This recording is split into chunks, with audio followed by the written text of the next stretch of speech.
Hola, el menú de hoy. 1. La Corte Penal Internacional reanuda su investigación respecto de la represión en Venezuela. 2. Putin trata de reafirmar o recomponer su poder. Y 3. En nuestra sección Es bueno saber, pues es bueno saber qué es el clientelismo. Hablemos del Mundo es auspiciado por Teje Láser Oftálmica. Teje Láser Oftálmica, comprometidos con tu visión.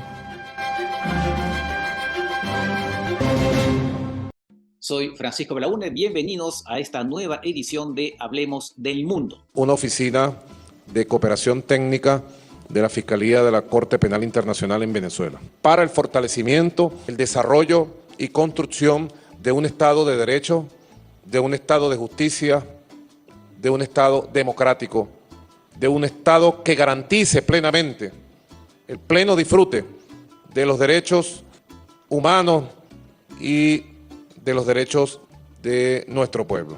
Acaban ustedes de escuchar al presidente Maduro de Venezuela hablando de Estado de Derecho, justicia, democracia, al lado del fiscal general Imran Khan de la Corte Penal Internacional, después de firmar un memorándum que implica la apertura de una oficina de la Corte Penal Internacional en Venezuela. Esto fue hace un par de semanas.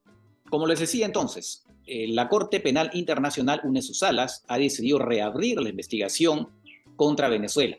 Había habido una investigación preliminar el año 2021, que culminó, el año 2021, y que después iba a verse si se abría una investigación, esta vez ya formal, ¿no?, que pudiera llevar eventualmente a un procesamiento contra los responsables de la represión en Venezuela desde 2014, y que podían incluir, obviamente, al presidente Maduro. Pero lo interesante es que después el régimen de Maduro hizo algunas maniobras, ¿no?, y entre ellas precisamente acercarse a la Corte Penal Internacional, al fiscal en particular, para, ¿no?, abrir un tipo de cooperación, con la esperanza que de alguna manera eso pudiera evitar precisamente lo que acaba de ocurrir, que se retomara la investigación.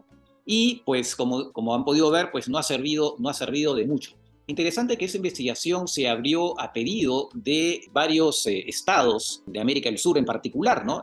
Perú, Argentina, Colombia, claro, cuando en ese momento habían presidentes de derecha, ¿no? También Canadá se sumó a ese pedido, y por supuesto las ONGs de derechos humanos evidentemente apoyaron el pedido ante la Corte Penal Internacional. Bueno, y como les digo, ha habido esta maniobra venezolana que finalmente no ha podido tener resultados que ellos esperaban. Ahora, hay que tener en cuenta que la Corte Penal Internacional solamente actúa si a nivel local no se está investigando debidamente los hechos que son reprochados, ¿no?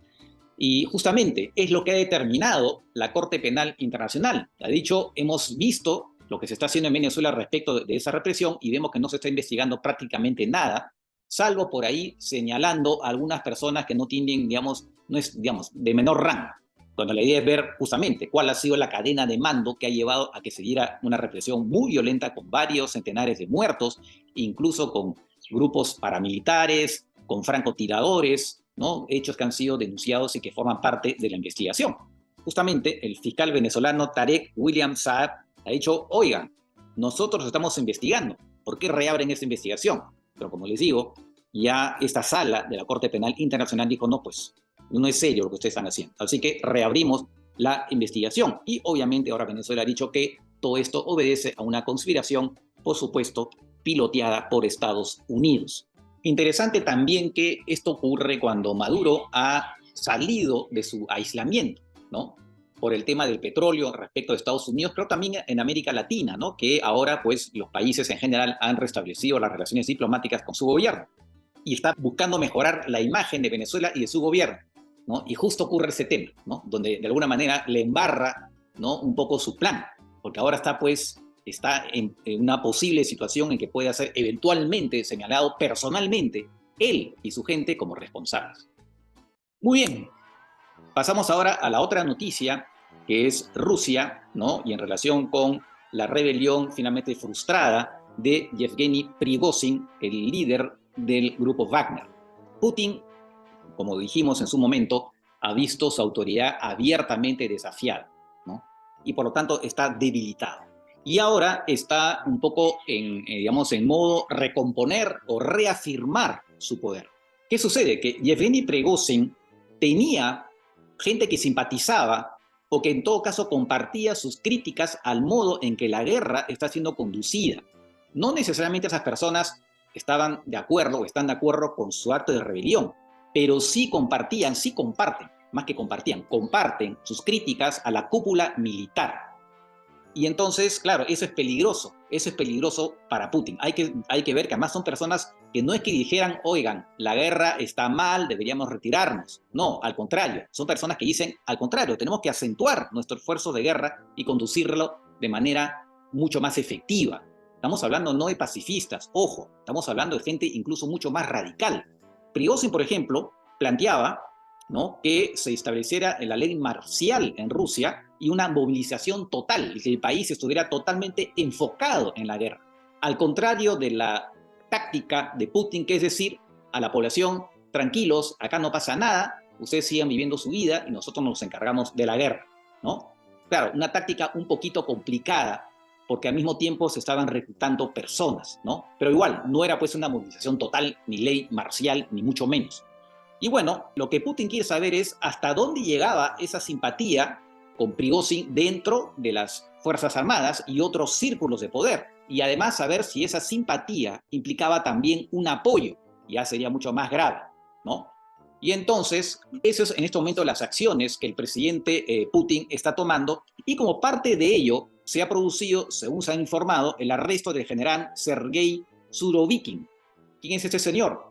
Es el famoso general Argamedón, una persona brutal, muy competente, eso sí, un militar muy competente, pero brutal en sus tácticas. Se lo demostró en Siria, donde ordenó bombardeos absolutamente inhumanos. Y él, en un momento dado, en la guerra de Ucrania, fue nombrado para conducir la guerra y tuvo una actuación destacada en el sentido que pudo ordenar un retiro de las tropas rusas de manera que no fuera pues un caos absoluto, ¿no? Esto, claro, tras la ofensiva ucraniana que no le dejó más a Rusia, digamos, la opción de retirarse, ¿no?, de retirarse en la zona del sur, de Gerson. Y a pesar de esa acción, que fue muy aplaudida, después fue reemplazado, ¿no? Fue reemplazado y él se quedó como una persona con menos mando del que tenía antes, ¿no? Y él, según el New York Times, ha dicho que él sabía perfectamente que se venía la rebelión de Prigozhin. Y como tenía contacto directo con Prigozhin, pues ahora es visto como un sospechoso. Entonces está siendo interrogado. Es verdad que él tuvo una intervención donde pedía a Prigozhin renunciar a su rebelión. Parece que fue forzado a hacer eso, pero vamos a ver cuál va a ser su suerte. Y así como él, es muy probable, ahora se habla de que otras personas podrían estar también bajo investigación. Y lo que pasa es que hay que recordar que el poder de Putin reposa en buena parte no tanto en la institucionalidad, que es la que normalmente sostiene el poder, ¿no?, de un presidente, un mandatario, ¿no?, además de la legitimidad electoral, obviamente. En el caso de Putin, la gente que está alrededor suyo, con ellos tiene alianzas de, digamos, si se quiere, sociedad, una asociación bajo la cual Putin les dice, ok, yo a ti te doy determinados cargos, te permito enriquecerte y tú a cambio me eres leal, ¿no?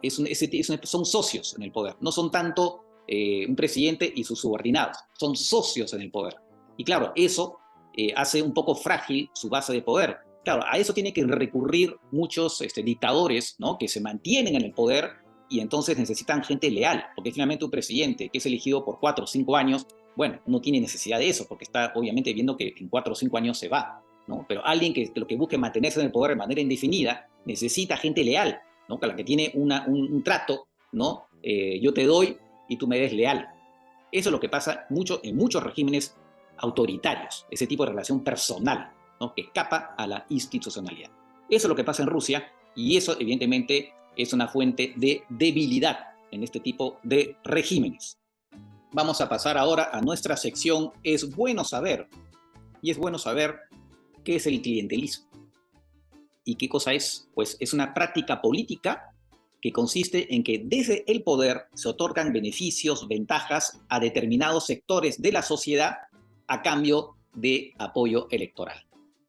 Por ejemplo, se puede decidir otorgar algunos beneficios tributarios, por ejemplo, a un gremio, por decir, de zapateros, ¿no?, a un gremio de transportistas también, ¿no? Se favorece a determinados sectores. No se tiene en cuenta lo que le conviene a la sociedad en su conjunto, sino que determinados sectores donde se puede obtener apoyo electoral, pues se les da beneficios.